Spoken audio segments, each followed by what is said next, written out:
RRF Caserta, South Italy. News in English. Welcome to the Deep Dive. Today, we've got a really unique set of source material. We do. It's a highly concentrated snapshot of an entire news day. Specifically, December 17th, 2025, and it's all distilled from major Italian press summaries and a local radio news review. So we're looking at Corriere della Sera, Repubblica, Il Sole, 24 Ora, the big ones. Exactly. It's a fantastic opportunity to see what was really dominating the conversation on that one single day. And we're covering everything. I mean, domestic budgeting, major European policy reversals, all the way to, the state of international conflicts. Our mission for you is to cut through all that noise and get a deep understanding of three really crucial areas. First, the mechanics of Italy's new pension squeeze. Then, that surprising EU reversal on car emissions. It affects everyone. And finally, the cold reality of where the Ukraine peace talks stand. We're basically giving you the shortcut to being instantly informed on a very, very dense day of global news. And, a theme becomes clear almost immediately when you look at all this together.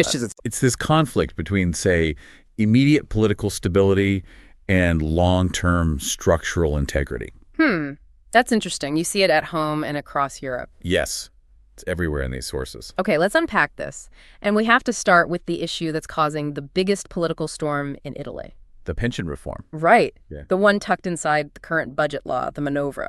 And the term all the sources are using is stretta. Stretta, meaning a squeeze. Exactly. A squeeze or a tightening. And it's focused squarely on the rules for early retirement. The government apparently introduced a double constraint. Yeah, a double squeeze, and it hit certain groups really hard, starting around 2031, 2032. Okay, a double squeeze sounds pretty targeted. We need to get beyond the headline here. What are the two specific levers they're actually pulling? So the first mechanism being penalized is something called the riscatto laurea. The university degree redemption. Right. For years, this has been a very popular and legal strategy. You could essentially pay a sum of money to have the years you spent in university count towards your pension contributions. So it was a way to buy time, basically. You could hit the required number of contribution years much sooner. Precisely. A purchased shortcut to retire earlier than you otherwise could. And now? Now that rule is changing. The sources all highlight that months redeemed from what they call laurea brevi, the shorter university degrees, will now count for less when you're trying to access early retirement. Less? How much less? It's a growing penalty system. Yeah. Depending on the degree, it can reach a maximum penalty that's equivalent to 30 months of contributions. Okay, let's pause there. 30 months. That's huge. It is. If you're a person who legally planned your entire retirement around this strategy and suddenly 30 of your purchased months are devalued, what does that mean for your timeline, practically? It means your planned early retirement just vanishes. Wow. You're suddenly forced to work up to 2.5 years longer to make up for those months. Or find another way to bridge that gap, if one even exists. Exactly.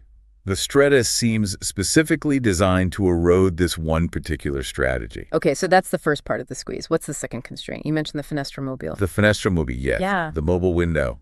That's the waiting period. The waiting period. Right. So even after you qualify for early retirement, you hit the age, you have the contribution years, you still have to wait a certain period before the pension payments actually start. And they're changing that too. They're lengthening it. They're pushing that window out to 4, maybe even 6 months, depending on when you plan to exit. So it's harder to qualify, and then when you do, you have to wait even longer to get your money. That's the double squeeze. Well, it's no surprise then that the political reaction has been intense. Oh, absolutely. The opposition, the PD, the big unions like CGIL, they're blasting the government for a lack of consultation. And the radio news review we looked at really put a fine point on it. It noted that this action, quote, as usual, goes against the low to middle classes who are already in difficulty. But the really explosive headline, the one that really caught my eye, comes from Il Fatto Quotidiano. Yes. They're calling Prime Minister Meloni the new Fornero.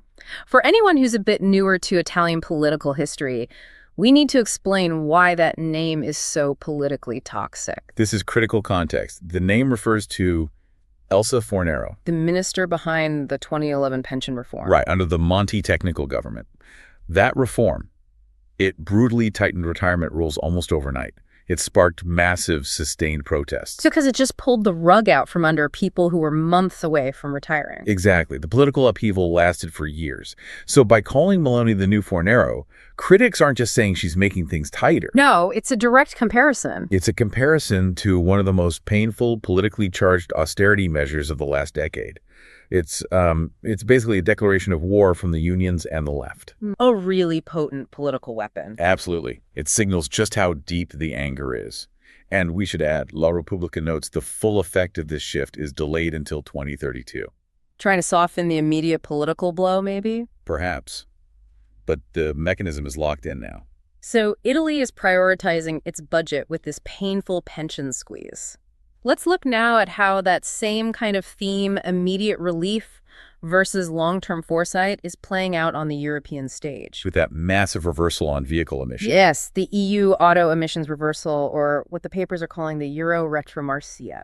The word retromarcia, reverse gear, is just perfect, isn't it? It is. The European Union has basically just slammed on the brakes. On its own flagship green initiative, no less, they've canceled or at the very least significantly delayed the planned stop on new diesel and petrol engines. The 2035 ban. The 2035 ban. That was supposed to be the absolute line in the sand. And to see it scrapped so abruptly is... Well, it's huge. It's being confirmed by sources like Il Giornale and Libero. And others, like El Resto del Carlino and Solte 24 Ore, they're framing it as a glimmer of hope for the internal combustion engine. So who is behind this push, and what was the official reason? The push came mainly from the big industry heavyweights, Germany and Italy, who felt the transition was just too fast. Too damaging to jobs and manufacturing. Exactly. And domestically in Italy, there was some satisfaction from figures like Tajani, though the Lega Party felt it didn't go far enough. This sounds like a major win for Europe's legacy automakers. But this is a deep dive, so let's look at the other side. What's the structural cost? What's the critique? We find that critique articulated really clearly in Il Manifesto. And what do they say? They argue that by saving these internal combustion engines, the motori and automatici, the EU is making a disastrous strategic mistake. How so? They say it risks ceding the entire monopoly of technological innovation to China. Okay, let's talk about that specific risk. It's one thing to protect today's jobs, but willingly giving up a global tech monopoly?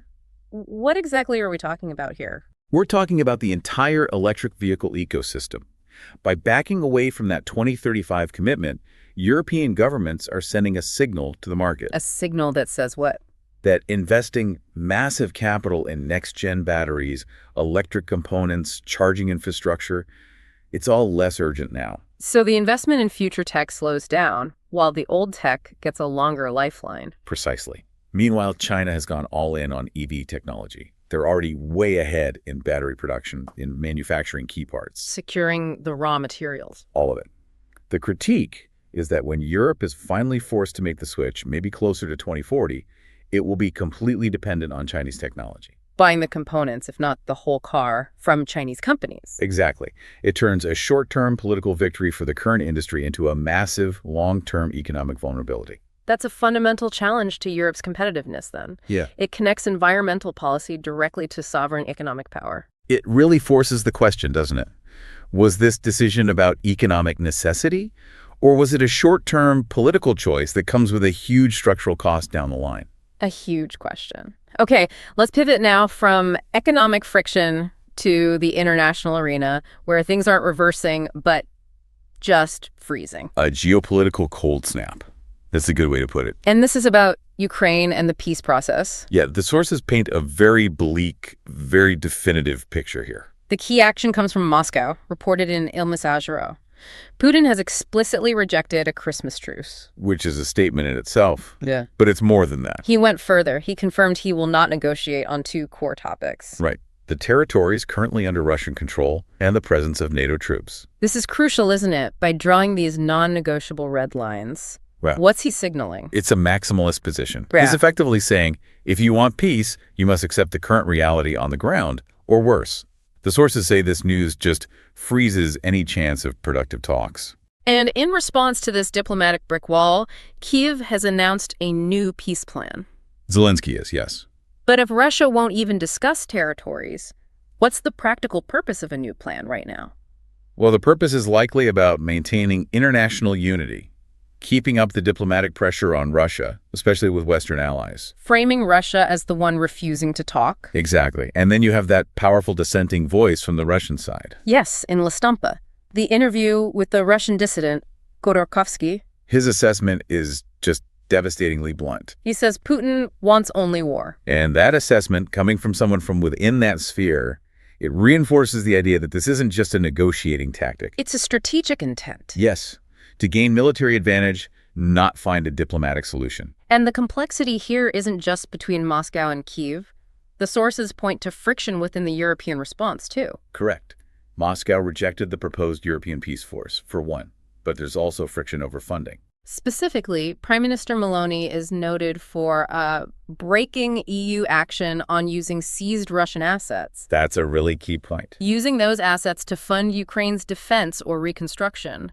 Why would she put the brakes on that? It usually comes down to very complex legal questions about property rights and international law. It might be politically popular to seize the assets, but the legal precedents are fraught. So by slowing it down, Italy is prioritizing the long-term legal security of global capital. Over the immediate financial needs of Ukraine. It echoes that same theme again, doesn't it? Yeah. Short-term caution versus more aggressive long-term goal. It does. A domestic squeeze, a European reversal, and a geopolitical freeze. A deeply complex day. Truly, it really shows leaders making decisions under intense, conflicting pressures. Okay, let's shift to a final rapid round of quick hits. The surprising, controversial, and human interest stories that round out the day. Let's do it. Starting with a classic Italian political story. Domestic amicatismo. Right, the controversy at Rai Pubblicità, the public broadcaster's ad department. What happened? The opposition is criticizing the hiring of this son-in-law of a board member, Morano, who got his position through a League party quota. Ah, favoring friends of friends. The perennial scandal. It just highlights those ongoing concerns about transparency in public sector hiring. A story that never gets old, it seems. Okay, shifting to a global controversy. A comment from Donald Trump. Yes, some highly polarizing remarks after the tragic assassination of the director Rob Reiner by his son. What did the sources report, he said? They report Trump stated that Reiner died because of his hatred against me. Wow. Yeah. The comment, as you can imagine, generated immediate controversy and condemnation. It's a stark example of how polarized rhetoric filters into everything. A jarring comment. But on a much, much more uplifting note, there's a moving human interest story. Yes, the story of Daniela Gazzano. She has a condition where she can only communicate using eyelid blinks. And yet, she's being recognized. She is. She's set to be named an Officer of the Merit of the Republic, a truly powerful counterpoint to all the political friction. That's wonderful. Okay, finally, let's talk cash and competition. Sports. And the financial stakes are just massive. The upcoming Super Cup in Arabia between Napoli and Milan. It's not just about the trophy. Not at all. Sources confirm the winner is set to collect a staggering 11 million euros. 11 million. For one game. That kind of payout makes the trip mandatory, I guess. Absolutely. And with high stakes come high physical costs. The injury report. Exactly. Enters Denzel Dumfries needs ankle surgery, and he's expected to be out for 2 months. Which forces them into the transfer market. Instantly. The sources note they are already scrambling, looking at replacements like Norton Cuffey from Genoa. The financial pressure just ripples straight into player recruitment. We have covered a tremendous amount of ground from just a single day's news. Let's try to synthesize the major themes here. You know, what's so fascinating is that consistent theme we mentioned at the start. It's about prioritizing short-term relief over long-term structural integrity. We saw it with the pensions. Right, a policy that causes short-term anger, but is meant to stave off future deficits. And then the complete opposite with the cars. Exactly. The reversal of the engine ban relieves industry now, but risks global competitiveness later. And all this is happening while the geopolitical situation remains completely frozen. So, to recap, we've distilled the specifics for you. That double squeeze on the Riscatto Laurea and the Finestra Mobile starting around 2031. We know the EU delayed the 2035 ban, and we know Putin rejected the Christmas truce, cementing that freeze on territories and NATO troops. A very clear picture of the pressures of that day. So what does this all mean? We've seen the political and social costs of these decisions play out immediately. You have the new Fornero label sparking union anger, the EU reversal being critiqued for ceding tech advantages to China. The consequences are right there in the headlines. Given all this, here's the final thought for you to mull over. What are the long-term consequences of these high-stakes policy reversals, both domestic and European, when they seem to prioritize short-term stability over necessary future change? Are we ensuring a quieter today at the expense of a far more difficult tomorrow? Indeed. The cost of postponing structural reform is rarely a discount. It just accumulates interest. Something substantial to think about. Thanks for diving deep with us. We'll catch you next time. RRF Caserta, South Italy. News in English.